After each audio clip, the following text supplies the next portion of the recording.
All right. Hello, everyone, and welcome to this special Pattern Observer interview. So, to celebrate the launch of our industry wide survey, we're featuring lots of exciting posts this month, including different ways which designers can sell their own work and make a living doing what you love, creating patterns, right? So, one way that you can do this is through selling your work through the quilting and craft fabric marketplace. So I'm so pleased to have Jane Lewis with us here today.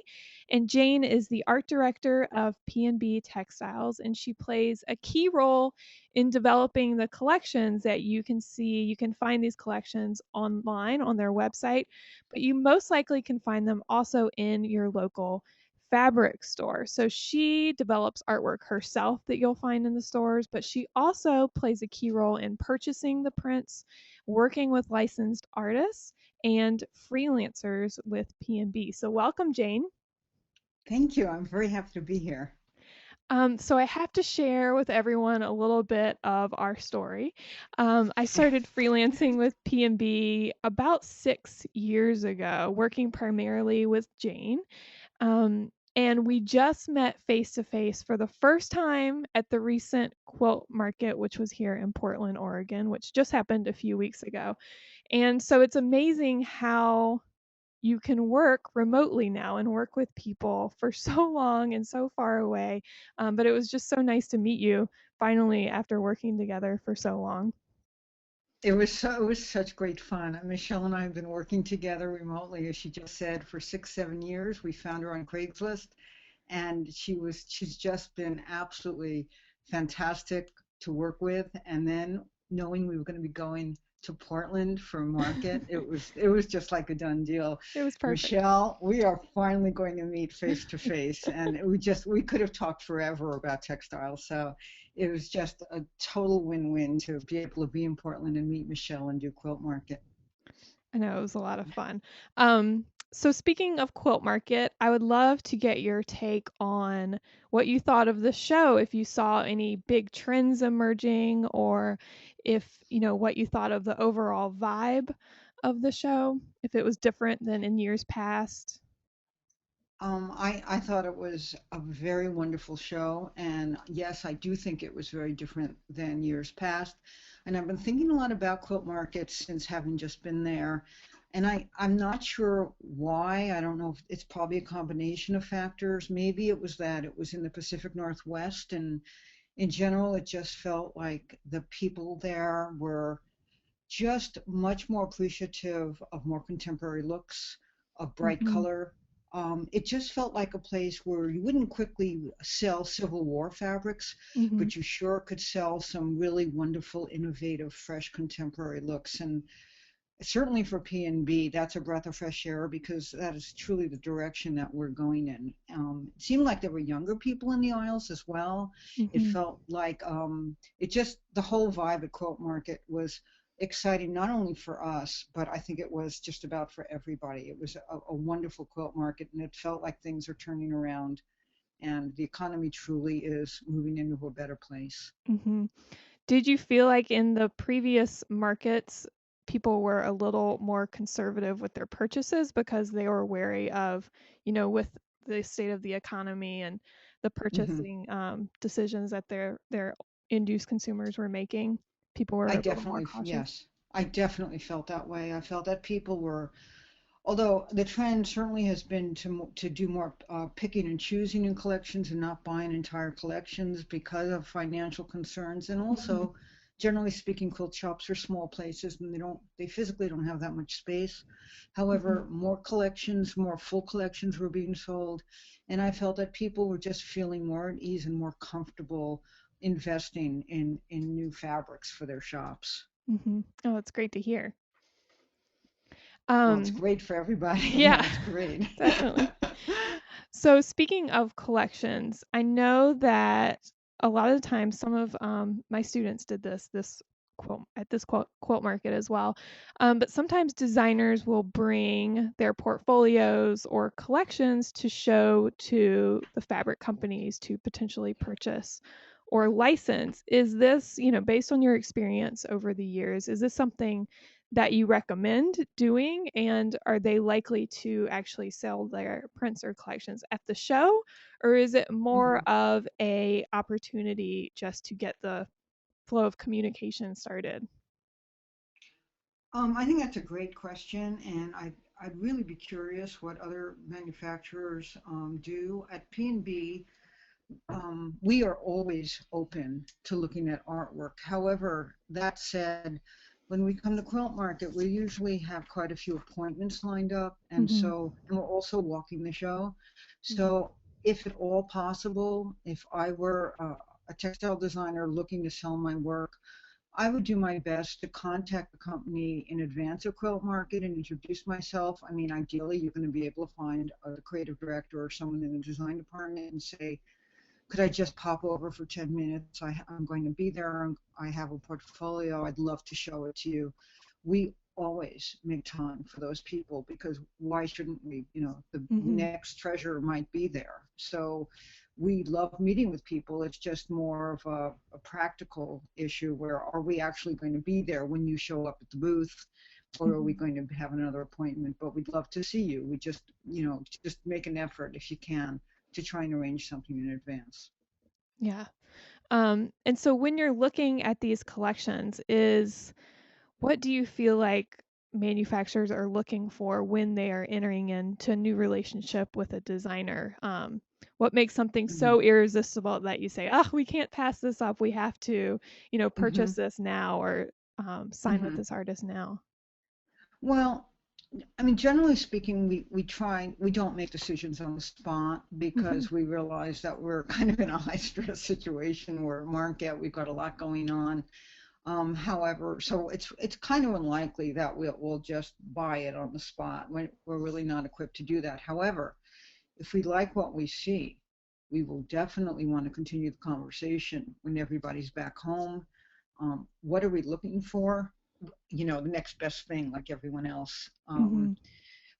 I wish I knew what that was, but well, and a lot of it is instinct, or a lot of it is based on, every company kind of has a certain look that they're pursuing, and if it's something that just fits well into how we see ourselves moving, we will definitely be happy to get your card, give us our card, and when we get home, continue the conversation and what are we looking for? We're looking not only for fabulous art, but we're looking for somebody who is really flexible and Hmm. understands that if they have some artwork that they want to show us and we see it, we always change artwork. It's not gonna be verbatim what you show us. I mean, just even getting into repeat is going to change Hmm. it, but that person has to be able to be flexible enough that they're going to understand that they're now, if we work with them, they're working with a team, and they're going to have to, put their ego to the side and understand that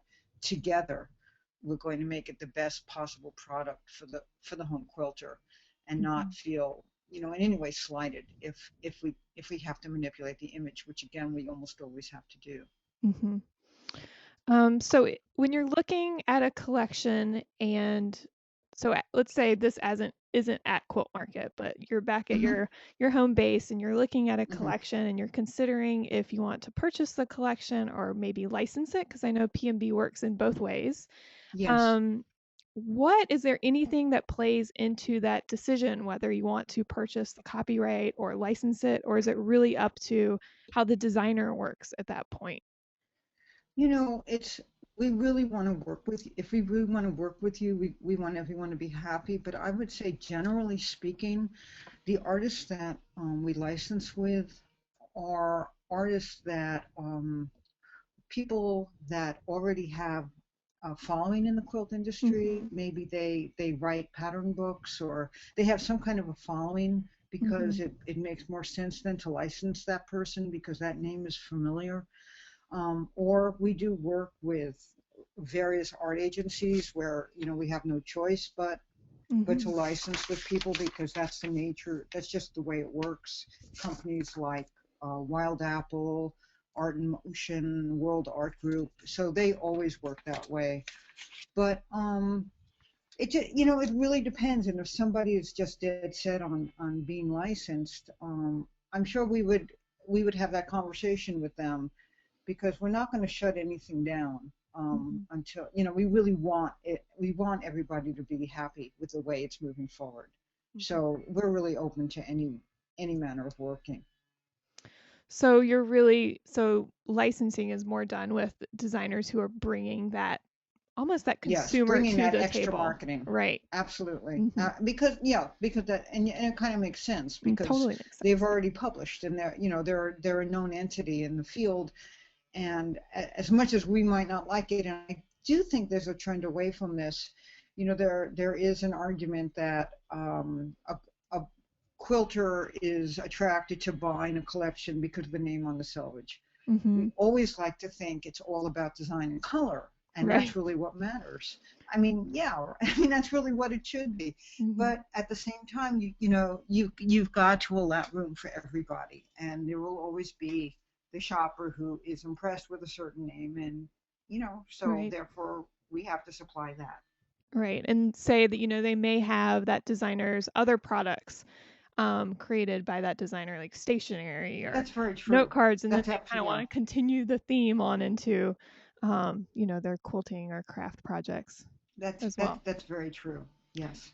So, once again, going back to that decision making process. So, when you're looking at a collection or prints, I usually recommend that designers wait to put prints into repeat until they're either approved. So if they're working with a manufacturer one on one, to wait until the print layout, the general concept behind the print is approved and then put them into repeat. Or if they are developing prints to sell, wait until, a manufacturer wants to purchase the print and then maybe offer that as an additional Hmm. service. So how much, if a design is not in repeat or if it is in repeat, how much does that play on your decision to purchase the pattern or not? I completely agree with your take on that. I just feel like it's a waste of a designer's time to put something into repeat. First of all, from a purely creative angle, Mhm. I've always felt that when I'm designing, and I know other people work differently, but all I want to do is think about the design. I do not want to narrow my vision by worrying how it's going to fall into a repeat. Mhm. All I want is something spectacular. The repeat will come later, and the repeat might happen by somebody that you don't know, somebody who's just a superb repeat artist, and they'll retain the integrity of the artwork in a good repeat. When we're looking at art, we are certainly not looking for it in repeat. Furthermore, you don't know the mills we work with. When I say you, I just mean the textile Right. designer. You don't know what our specs are. We don't know. You don't know if we need a 12-inch repeat, a 12 and a half inch repeat. You don't know if we need a side repeat. You also don't know how many colors we can work with. So don't narrow yourself down that way. Just go for it and worry about the art. And Mhm. please don't worry about the technical side of it. That is relatively unimportant at this stage. As Michelle, as you pointed out, perhaps that's something that can happen later Right. because we'd love to be able to work with the artists to also do the repeat Mhm. or not. But we're really coming to the artist for just that, for the art. Right. And so many designers and artists are breathing a huge sigh of relief now that they heard you say that. It's something Good, good. so many designers and artists can't stand that step, and I say, don't do it then. Because there's so many That's right. designers who love to do repeats. So why shouldn't we all be Right. able to do what we love to do and we excel at? You're There's so right. plenty of work to You're go so right. around. And another just a side note that I've always found really fascinating, and I'm glad it exists, is that we work with a lot of freelancers, and there are textile artists, and really they want to do are repeats, Hmm. and that's great because we always need repeats. So Right. that's wonderful, and truly there's a great art to doing a good There it repeat. definitely is. You need an excellent eye. And then of course there are people who would prefer to do just concept work. Hmm. And then there are people who just want to do color. And so it's you're really getting the best of all worlds because people do best what they're most passionate about. Right. So you know, if your heart and soul is to create a fabulous textile print, then just go for it and just forget the repeat. Yeah, As a matter of fact, hand in hand with that, you don't know what scale we want. You have exactly. no idea what scale we want. We might buy a print from you and we might blow it up 200%. And you've already put it in repeat, and there ain't no way that repeat's going to work for us anymore. And Right, we always change scales. right. So don't do it. Don't do the repeat. Um, and kind of along the same line we touched on a little bit is color and indexing. And, I love indexing, and my students know I'm kind of an indexing dork. I love to do it. Um, Rochelle is the queen of indexing, by the way. it's I there's something so relaxing to me about it. I'm not sure what that's all about, but um, so I know from working with you for so long that P&B rarely, is able to use more than 18 colors when they're using the traditional wet printing, screen printing process. But Hmm. you did just show your first digitally printed collection at Yeah. Market, which was Yes. gorgeous. So this was really exciting for me to see, to walk through the market and to see this kind of emerging in this world. So do you think this is going to really change the quilt and craft industry? Do you think, or is it still too expensive for, say, P&B to go 100% digitally, printing all their Um, designs? Or Yeah, I mean, these are great questions. First of all, well, thank you for your compliments about our first digital collection. I really appreciate that, and it was very well received. I feel that digital printing is just going to ultimately take over. It's Mhm, like anything else, organic fabrics were very high, and in time they're coming down in price.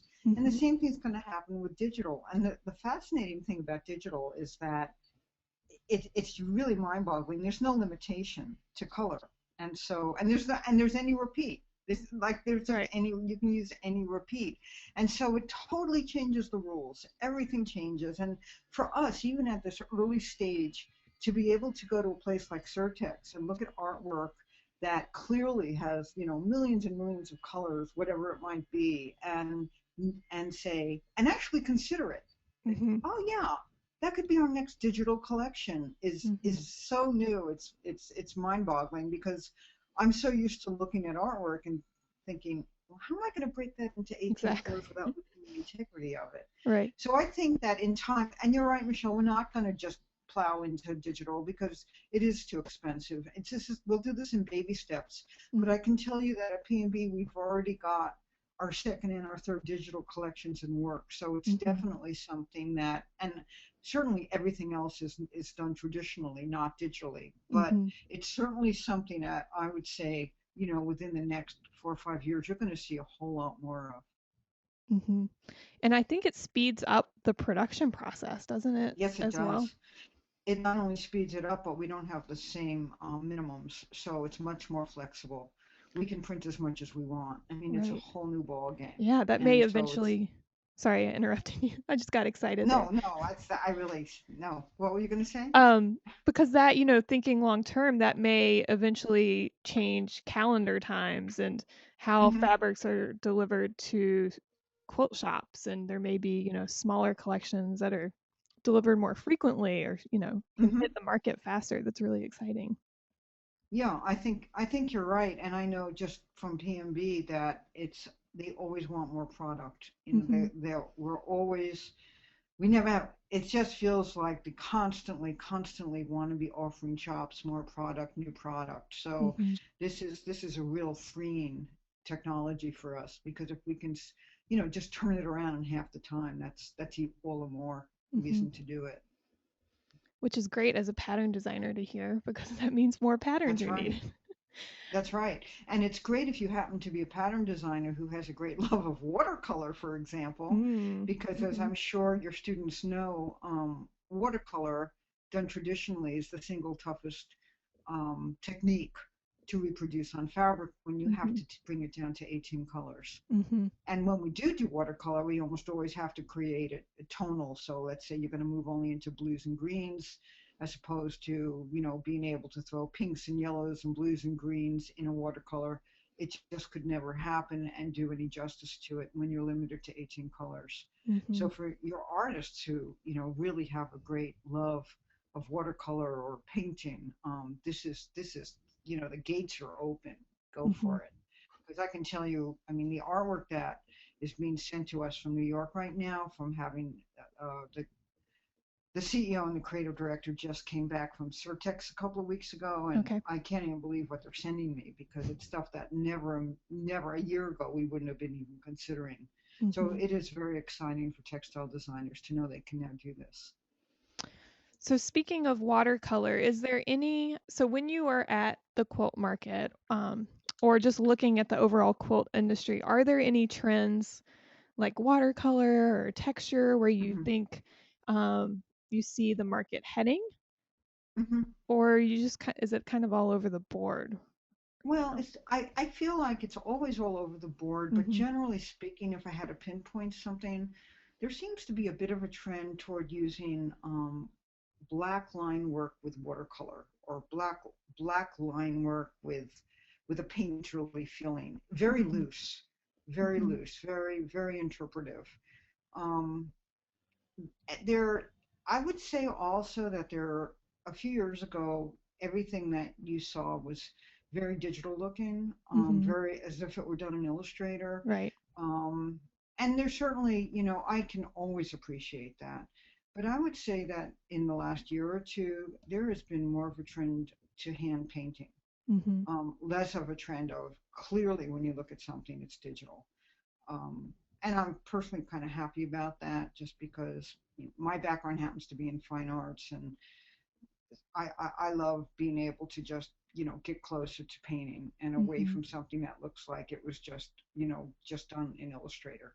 Right. So, yeah. I've noticed that as well. It's almost like the we're swinging back to that Hmm. more that handcrafted look. Yeah. Yeah. So, some of the Pattern Observer students and members submitted questions. So, I would love it Hmm. if I could ask some of you. Sure. I'm happy to answer if I can. So, Dawn asked, she said, "Hi, Jane. I'm familiar with your wonderful products as I was a quilt shop owner for 16 years. I'm now retired and working on my own fabric designs, and I'm interested in finding a company which is committed to keeping fabric lines in production if they're doing well, to support long term projects for the shop owner and their customers. When I was purchasing products for my stores, P&B was one of the few which understood that importance. Is that still your policy? And what is the average time a good print stays in circulation?" She said, "Thank you for taking your time to assist us." Well, Dawn, those are great questions. We love to keep lines out there as long as they're selling. We certainly love to do that because it makes more sense in the investment of putting together a collection. But I will tell you that just based on looking at um, collections and how long they've been out in the last week, that if a collection is really doing poorly, I mean, if it's really just bombing, and face it, everybody has bombs from time to time, Mm-hmm. and if it's not doing well, we'll pull it after 6 months, because it's just, we just can't keep it around.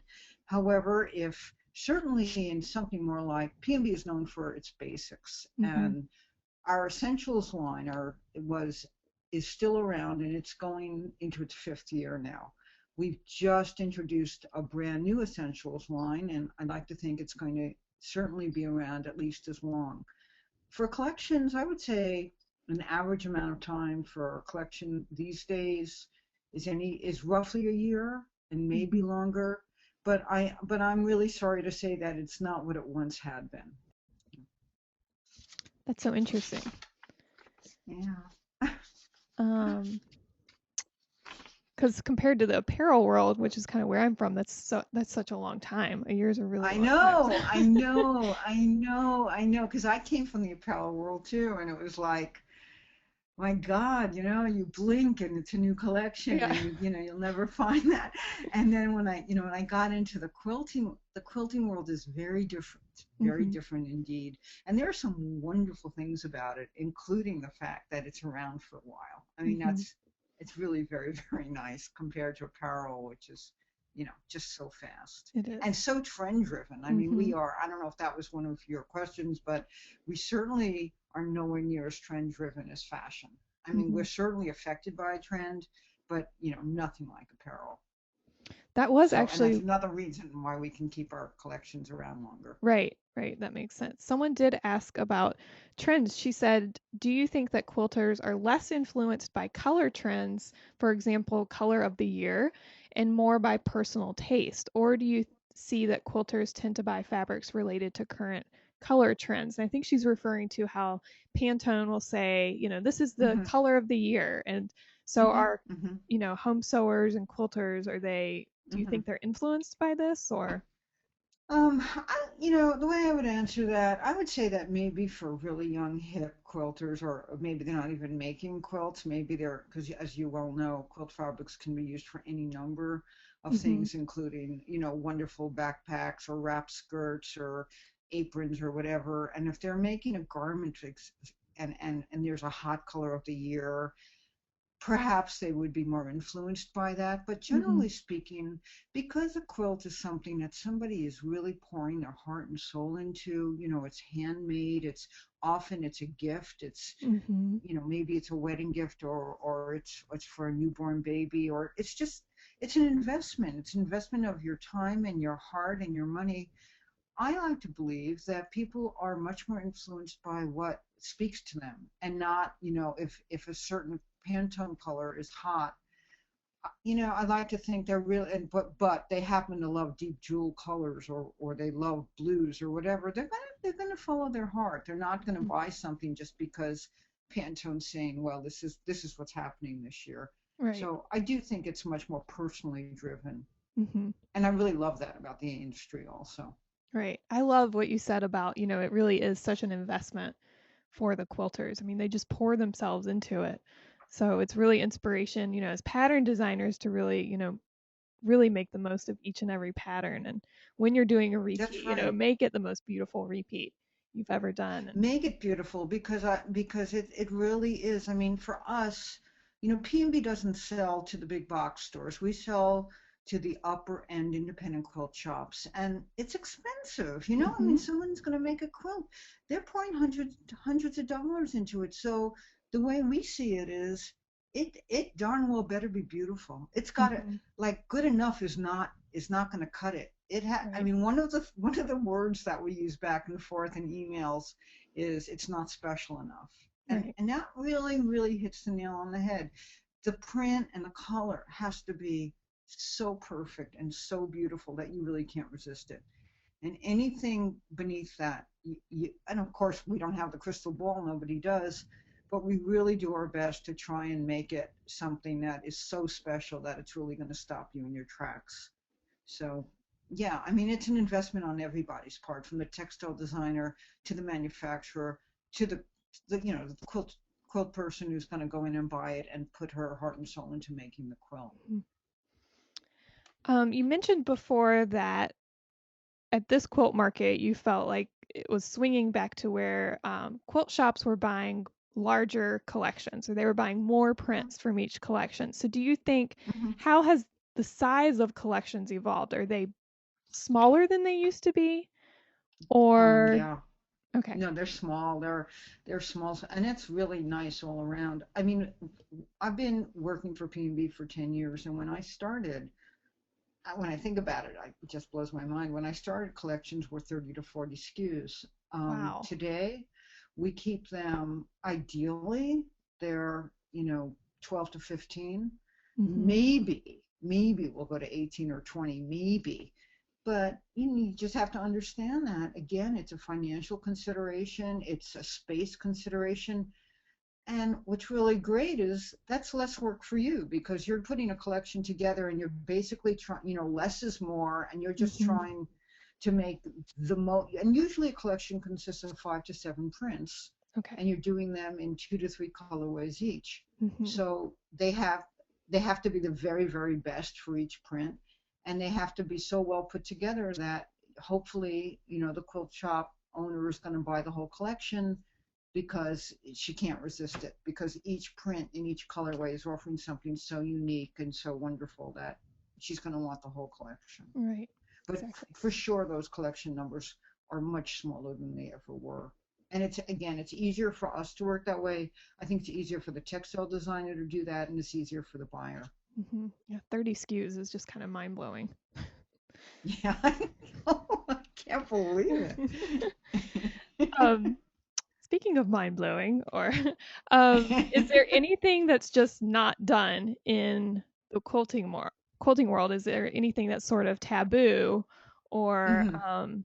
I mean, I can't really think of anything, but maybe you can add. Well, I can only speak for P&B because Right. every company has its own signature, and I would say generally speaking, um, if we're working on a collection, we do our best to not have every print in the collection be really linear or line up, only because Mm, for the beginning quilter, they might not buy that fabric because they're afraid that if they mess up the cutting that they've thrown their money away. mm-hmm, So although we have a lot, we we used to really try and stay away from anything that lined up. That's really not the case anymore. We mm-hmm, certainly can appreciate the fact that there are some beautiful, beautiful prints that do create a symmetrical look to them, and we certainly embrace them and do them.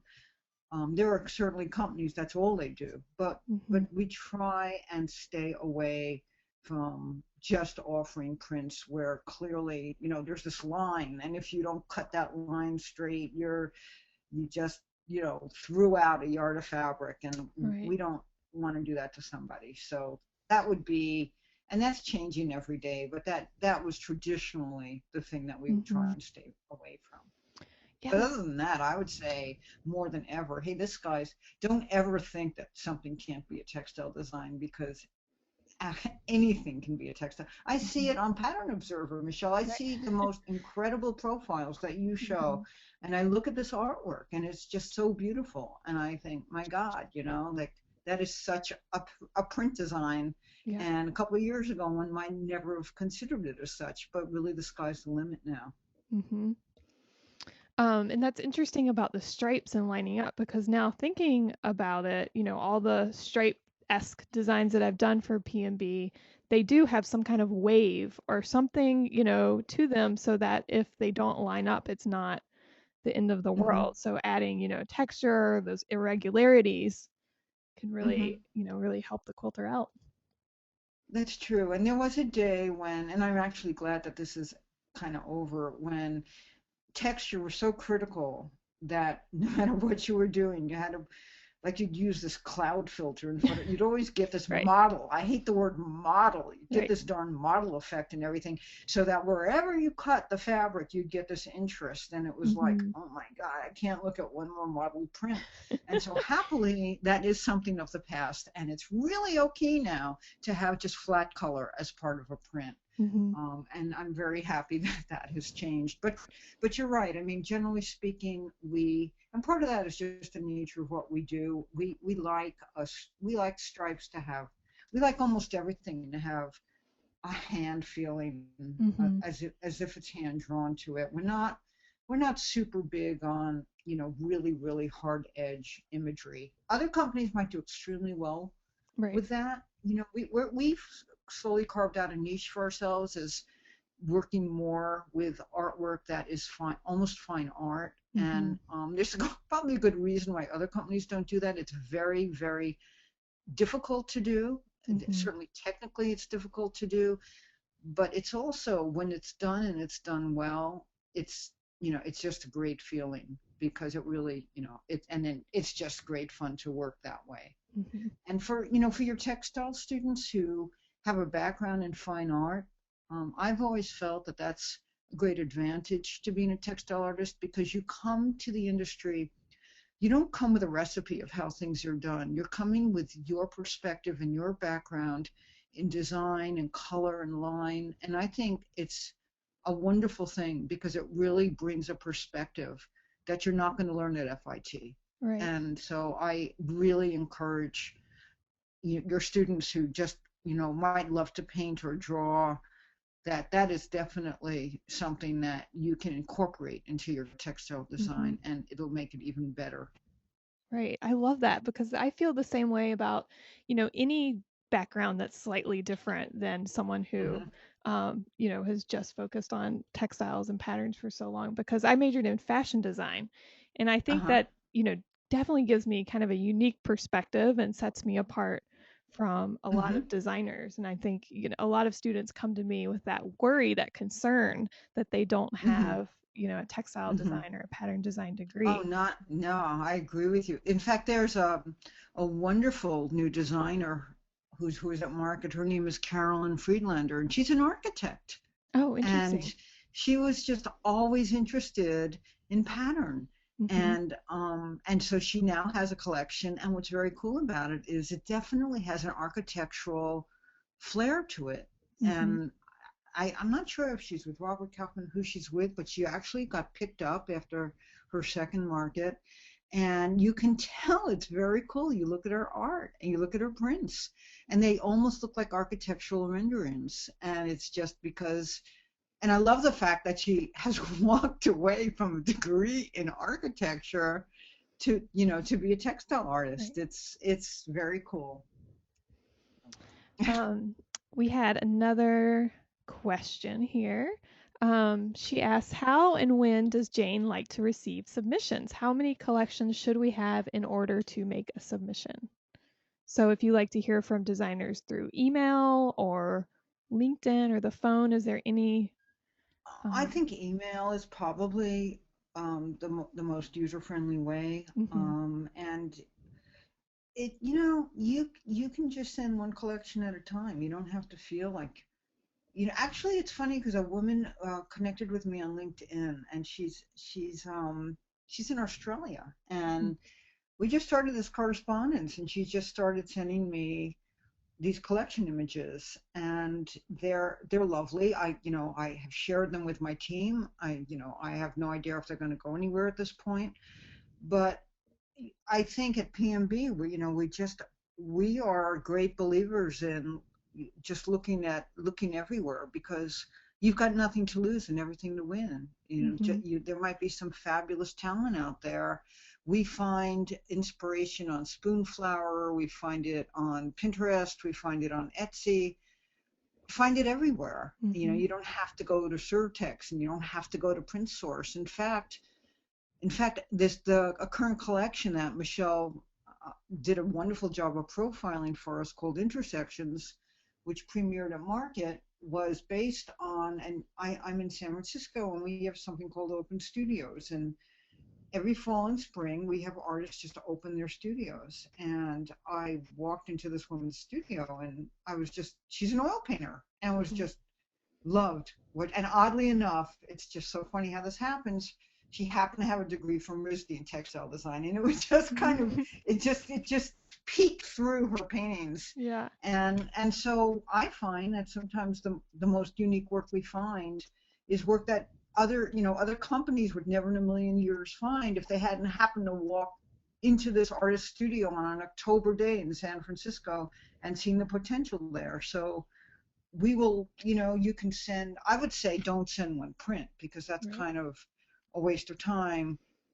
Look at our website, think about quilt collections, think about collections that are made up of 5 to 7 prints that vary in scale. Mhm, Um, think about that they shouldn't all be the same value, meaning that, if you're working within a color story, which I would presume you are, show us some prints that have lighter grounds and others that have darker grounds, so that as a collection it really does sparkle, and each print really is a reason to be. mhm. And just show us that you can think that way. Right.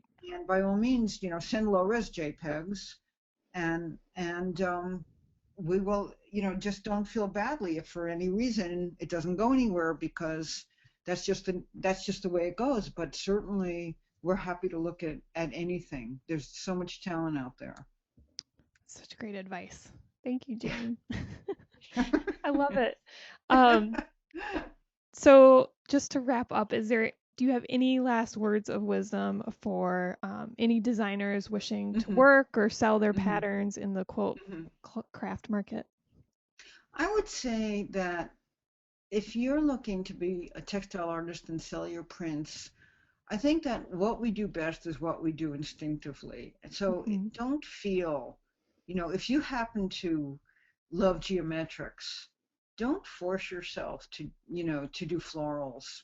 because you're going to be frustrated and you're not going to get the best product. So if you, let's say you just are in love with stripes, or dots, there is always room for stripes and dots. If you, whatever it is you love to do it and do it the best you can. Mhm. Don't feel that you have to, don't, I mean, I guess when you're in school, we find typical textile artist portfolios, and there'll be a paisley and there'll be a stripe and there'll be a geo. And I understand, because you really, it's like learning how to write music before you write your own. But Mhm. when you're really ready to, to come up to manufacturers and show something, just show what you feel best represents what it is you do best, and what you love, whatever that might be. And don't force yourself to do something because you think you really ought to show that. Just follow your heart, and don't be intimidated. Go for it. That would be, I encourage you 1,000% to go ahead and create that art that you feel could be a good textile design, Mhm. because it probably could be then. Don't limit yourself. Beautiful. Thanks, Jane. That's lovely.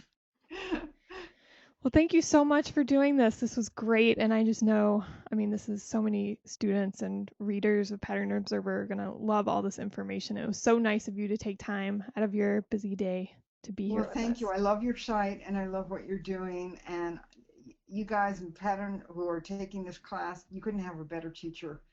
This is Michelle is phenomenal. So I am so happy that Michelle asked me to do this interview. It's really been a lot of fun.